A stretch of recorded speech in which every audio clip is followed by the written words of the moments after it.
Good morning, everyone. So I'm Matt Lee. I work at Julius Baer in wealth management. I've been in the city 35 years now, as you can see from my lack of hair. My menopausal journey started a couple of years ago, really. I'm a mental health first aider as well, and Monique pulled me to one side one day and basically press-ganged me to join the menopause work stream of the diversity project. But it coincided with my partner, my now fiance Claire, going through the perimenopause at the time. So it was a fantastic opportunity for me to learn more about the menopause and the perimenopause, and to start my journey there, really. So thank you, Monique. And I've really enjoyed working with our ladies on the work stream. Delighted to be joined here by Dr. Judith Mooring, who you've probably heard is a psychiatrist. She's a mental health expert whose business is called The Natural Psychiatrist. Judith works with organisations to improve their people's mental and physical well-being, and she's worked with Julius Baer for a while, and I can attest to that. She's fantastic. Arun Kelshikar, former head of asset allocation and portfolio strategy at Standard Chartered and part of CFA UK's DEI committee. And we've got Jo Roy, who's the global head of payments regulatory developments at JP Morgan. She's a keen advocate of racial and social equality. So welcome to my panel. So Judith and I did a webinar earlier in the year at Julius Baer, and it was all about midlife for men. And it was, midlife is the kind of old money name for, or the new money name for middle age, if you like. And it's that time when men and women have so many challenges in their lives, at a time when they're probably at the peak of their powers on many levels, not least of all professional. So we had a wonderful time earlier in the year, but maybe we could embrace some of those themes. But Judith, could you explain the physiological and mental issues around men and women at that midlife stage? Just in one sentence? Yes. Okay, I'll do my best. So welcome everybody. It's really, really nice to see you all. I apologise I'm not wearing my jacket. I'm also really dizzy. Perimenopause, anyone? I'm hot, I'm cold, I feel like falling over. One of the things about menopause, if you're going through it, or perimenopause, is that it's very variable, and that can be hard to understand. But essentially it's to do with estrogen, the hormone that fluctuates. Estrogen is to women as testosterone is to men. And I don't know, do you remember Swiss Tony? Yeah, I always said I was promising never to use Swiss Tony in a talk on menopause, but I'm going to, because it's that idea that as you get older, you need more kind of, a woman is like a vintage car. As she gets older, she needs more kind of oil to oil the engine. But essentially, the estrogen begins to drop. And as your estrogen levels vary, essentially, you feel very different day to day. And it's a bit like your body's gaslighting you. One minute you're fine, the next minute you're falling over or forgetting someone's name. And there are direct biochemical reasons for that, because estrogen has an impact on all the neurotransmitters in the brain. So it has an impact on acetylcholine, dopamine, serotonin, and that's why the holistic approach is so important, because there are both medical and natural approaches to that, and it's having the really broad holistic approach which is important. So women's estrogen levels begin to fluctuate from 40, and they do this quite a lot. And it is absolutely at this peak time in life. Now for men, their testosterone levels, they do drop, but not as precipitously. So they gradually come down over the years. And that means there's a big difference for this biological experience between men and women.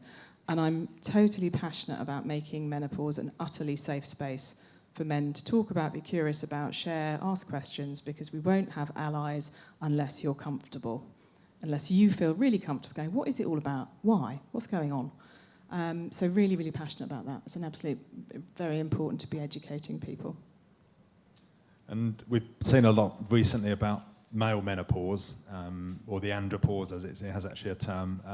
Even this morning on Radio 5 Live, they were talking about whether it exists or not. So does male menopause exist, Judith?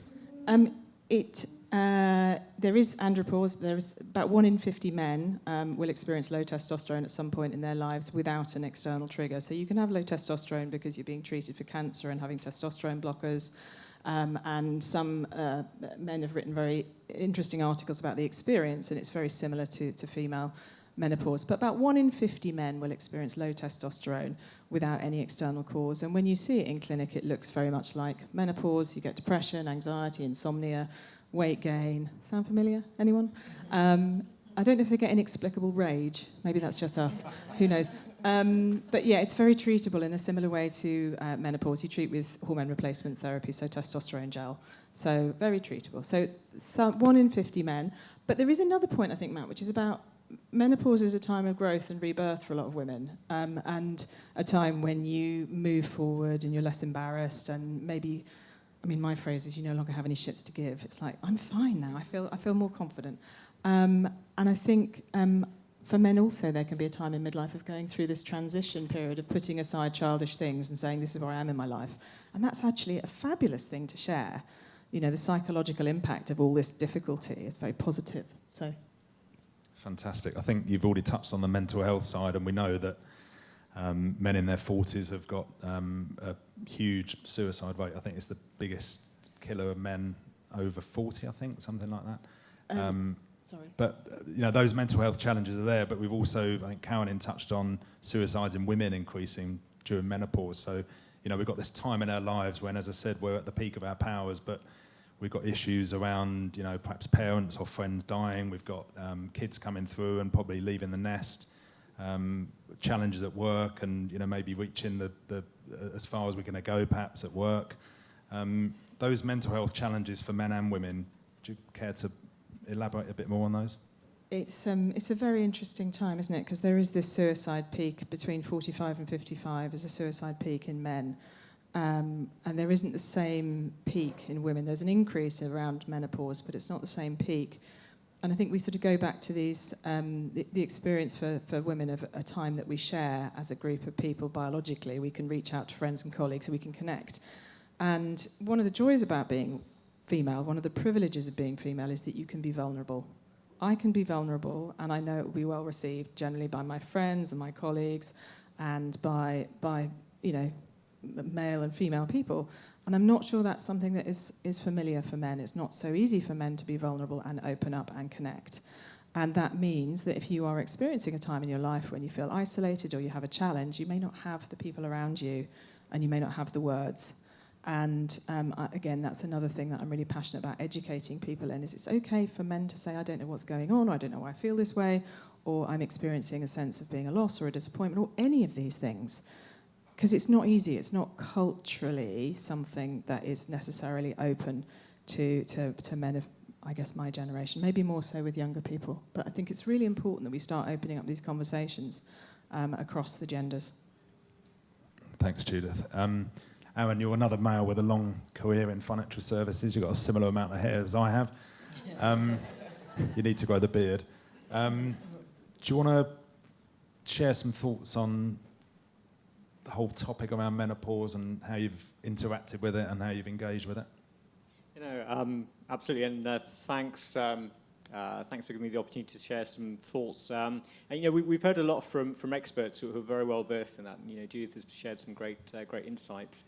And I guess, you know, from my perspective, maybe to try and share some lived experiences and maybe to try and give some greater breadth to the menopause, and just give you some background. I guess Helena mentioned that this morning she was going to basically a call for evidence that she was presenting to HM Treasury with respect to sexism in the city.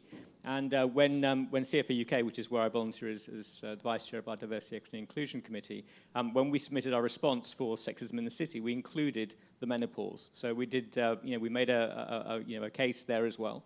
So just to kind of bring it home and sort of share that it's a societal issue. It's not something that's necessarily, it's not siloed. And as with the majority of diversity, equity, and inclusion, there are societal aspects we need to consider so that we can sort of, you know, move towards being a sort of, you know, to try and promote the well-being of society. I've just kind of wanted to bring some anecdotal points which I think have been shared. So the CFO of EMEA for Credit Suisse has famously been quoted because he said that there were only a few people at the bank that were over the age of 50 because that's just the nature of the industry. And if I think back to my own time within the bank, within financial institutions, you know, there is a part of that actually resonates. So I keep, you know, I'm kind of scattering across, you know, divisions and floors and thinking about how many people were actually there, you know, after the age of 50. There. I mean, you will have people who will work a lifetime with institutions, but really there aren't. Those instances are you don't come across them very often, to be honest. And that's the thing, because when you talk about women at the age of 50, they kind of represent the peak of the powers, and been sort of talked about as being the fastest growing segment of the workforce as well. So again, not to have support in place is typically an issue which, again, as a society, we need to grapple with. I just want to share a couple of other things as well. So interestingly, just to give some I guess, breadth and depth as well. So in the UK, we're within financial services, in the UK, we're one of the few countries in the world where we haven't disintermediated our financial advisors. So as a country, we still have financial advisors. And the average age for a financial advisor is actually 59, right? And interestingly, we've only got, 16% of financial advisors are female, which again is a little bit of a disconnect. You think about things from a sort of a societal perspective. I guess within financial services, people with the longest careers don't have the opportunity to continue to earn. We kind of also then takes us into things like, we obviously know that there's the gender pay gap, but that compounds into the gender pension gap as well. So for instance, every time, for all of the shortfalls with respect to salaries, there are issues with a compounding gender pension gap as well, which again, if you think about menopause and the impacts that it has at that point in people's lives, women deciding to leave the workforce, then that also has a major implication with respect to how some of these things continue to be addressed. So these are just some of the things that are probably, they're kind of bigger than just necessarily looking at the menopause in a silo, but really part of a societal challenge that we need to look at addressing. That's fantastic, actually. Joe, you've also worked in the city for a long time. Any areas you'd like to consider? I know you wanted to look at perhaps the younger people in the city that or anywhere really, that are maybe looking at the whole period of life with wonder, with concern, with interest, all of the above. Definitely. I think maybe I'll start with my own story. So many moons ago, starting off in the financial services sector, mostly in the risk and regulatory and forensic space, there were no men there. So the concept of menopause in the workplace was alien to me, and I did not even have a clue about what menopause was. And as I went through my career, I recruited women, managed women, and just thinking about it now, listening to all the panel speak, in hindsight, some of the things that the women were going through was menopause, and I had no idea as a woman managing a lot of people then. So in hindsight, some of the obvious things were like hot flushes and people running out of the office, like meetings to like go to the bathroom, or just what appeared to be very emotional responses. So working in as a consultant, then going to like lots of the boardrooms and advising senior people there, and having a woman in my team like just excusing herself and like rushing out of the office and being quite emotional. I didn't have a clue what was going on.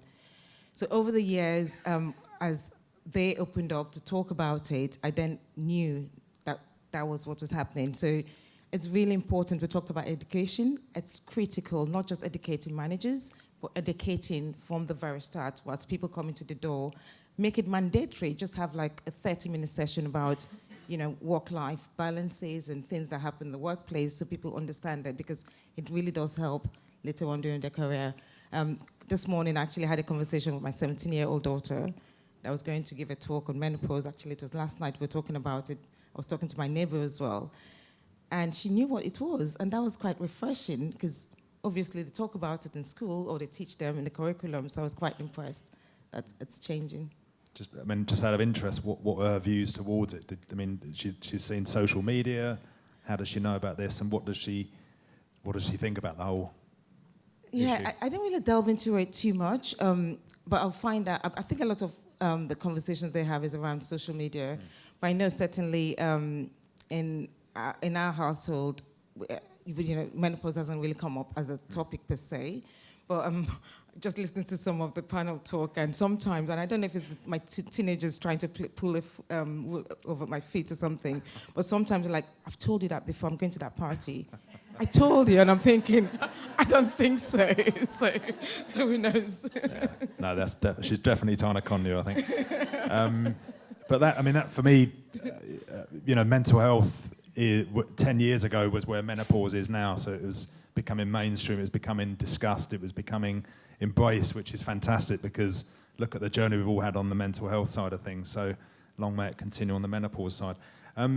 Joe, from a cultural perspective, we talked on the work stream about how certain countries or cultures around the world don't even have a word for menopause, but what sort of cultural challenges are there around menopause? Sure. I think one of the things I'll say, though, just listening to Helena talk about the media, I think Caroline mentioned going to Parliament and talking about menopause. One of the things I've observed, and is a collective observation, is there are not many spaces where people of color are either in the media or in panels talking about menopause. And there's a combination of that. I'm very grateful that the Diversity Project reached out to ask me to join the panel. So there needs to be a more inclusive approach when it comes to menopause in terms of bringing everyone on the table. The other thing I'll talk about as well is about maybe, I don't know if it's a cultural difference, but certainly I think it's a generational difference. So I know that my mom never talked to me about menopause. And when I was perimenopausal, and the doctor then said, "Oh, when did your mom start menopause?" And I'm like, "What? Is that even a conversation to be held?" But when I actually went back home and went to visit her and asked the question, she's like, "I can't remember." Or she didn't really was open about talking about it. But since then, I've actually spoken to my elderly neighbors and just to ask them about their experiences and their parents' experience. And the blanket response was, it's not talked about. It wasn't talked about either because of religion, or just in those days, you just got on with things. So I don't know if the older generation or just people in general just masked it quite well and just got on with things as opposed to talking about it. But it's been quite a game changer for me, being able to have those conversations, which I'm very grateful for. So, Matt, can I just pick up on something that Jo talked about? And she sort of talked about intersectionality. Right, so the idea that characteristics are especially across diversity, equity, inclusion, are kind of shared. So people of ethnicity may also be experiencing the menopause. It may be the case that people from a low socioeconomic background, especially within financial services, have a different different support to try and move them forward. We talk about the equity in diversity, equity, inclusion, and Caroline also talked about the fact that treatments are different. Depending on the affluence of the area in which people are living.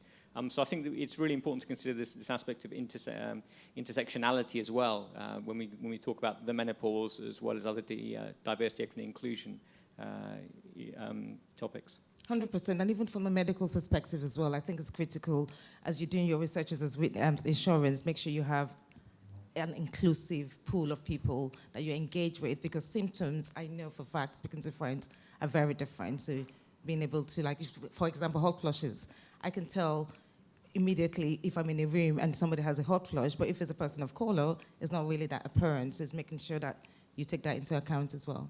Can I pick up on the intersectionality? Because absolutely, for me, where my experience of menopause has come in is this sort of Bermuda Triangle where there's just no research in the middle, and the Bermuda Triangle is made up of gynecology, mental health and women's issues, and in the middle there's just this kind of Bermuda Triangle of shame where nobody goes and nobody dares speak. And it also, I'm an expert in ADHD, so I speak a lot about ADHD and neurodiversity, and many people who are neurodivergent also have major issues around the menopause because it exacerbates other symptoms. So it's really about having an appreciation of diversity is diverse. Yeah. And we need to be curious. And I'm going to say the word universal design because I love universal design. And it's the way out of so many difficulties, is to just, let's start with the position that we're all different and go from there. So Difference is good. Maybe we can open up to the floor for some questions now, if anybody has any questions. I've got one, Matt. How would you suggest that the smaller companies tackle this topic? Who'd like to take that?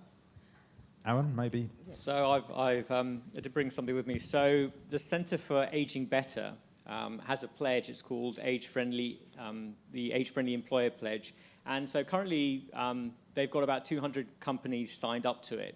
I went through all 200 companies and found there are only 2 financial services companies, pure plays that are signed up, and that was Just and Zurich. So I guess to come to your question, I think that place is probably worth exploring, where they've got some methodologies and strategies. And also just to share with you, so the UK government and various departments, so HM Treasury, the Department of Work and Pensions, and other government institutions have also signed up to the pledge. So I guess in terms of the financial services sector, we're actually probably definitely laggards in this respect. The other thing I'd say is in terms of small businesses, when we're talking about sort of issues around diversity, they touch on every aspect of HR, they touch on well-being, organisational design, culture, talent management. So rather than doing siloed thinking of separate issues, see it as core to your kind of people management strategy, that you will look at the experience of all of your employees, and also education all the time, because it's lots of bang for your buck. And you can get a lot of it free. There's so much stuff out there, online in particular, that's free. Yeah, I think one of the things as well is maybe not just small companies, but just across the board. We talked about like people starting their career from a low social background, socio-economic background, without having that leverage when it comes to paying for your healthcare. So not everyone can truly afford to pay the extra sums for healthcare because they're probably a carer at home or look after so many different members of the family. So I think one of the key things is perhaps some companies thinking about just having a universal menopausal clinic.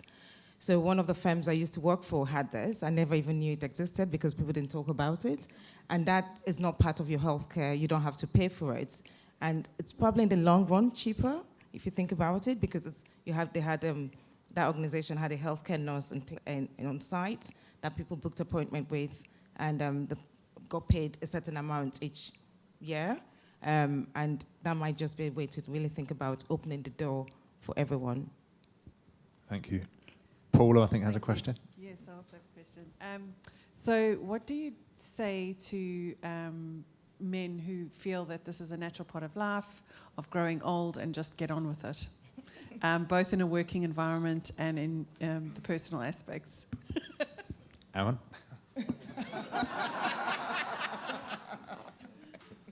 So I think it's just, we're evolving across society in so many ways. And we talked about the fact that these conversations wouldn't take place in days gone by.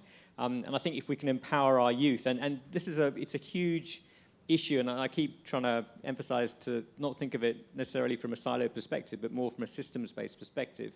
We've got huge challenges that we've never had to face. The climate crisis, sustainability, and our future generations need to solve these problems. So, if we are better, if we're sort of more capable of trying to ensure that the next generation and future generations are better informed and educated with respect to all of these issues which are highly relevant, including diversity, equity, inclusion, and the menopause, then I think that's probably the best way that we can try to solve the problem from a permanent and a longer term perspective. Yeah, and I just think in terms of just again thinking about where we started. So like I have like a 17-year-old daughter, so that I remember then even talking about being pregnant was a taboo subject. You really just didn't want to talk about it because you had this meeting you had to go to and pretend that everything was fine. But now I have men in my team saying, oh, I can't really make that meeting because I have to drop my child off in school, or I'm going to paternity, taking 6 months off for paternity leave. And this is the cultural shift that we need. Because when we actually educate men and help them to know that they can be part of the solution because their wives will be going through it, their parents might be going through it at some point, then that conversation, those type of conversation will probably not happen in the workplace. I'm not saying it doesn't happen, it still happens, but it's just making sure that we can educate people to come along the journey. Can I just share one final thing? This is an example of a listed steel company in India, and they have provided support for their female workers who are working factory floors with respect to menstruation. So, like I say, if you kind of contextualize that within emerging markets and what's taking place in the world, things really are beginning to change for people who are moving proactively. I would say it's maybe a natural part of life, and maybe we should get on with it, but actually just from a financial perspective, if you embrace and engage with menopausal women, you will do better financially. You're missing a trick. Come join the party. It's fun over here. Fantastic. Thanks, everyone. I think the whole thing is all about communication, right, and safe spaces. And we've got an amazing culture at Julius Baer where we fully embrace that, and hopefully more firms are doing the same. So thank you very much for my panellists, Judith, Arun, and Joe. I'd like to pass over to Linda, Emma, Sarah, and Sam, who are going to discuss what firms can do about this. There you go. Thank you.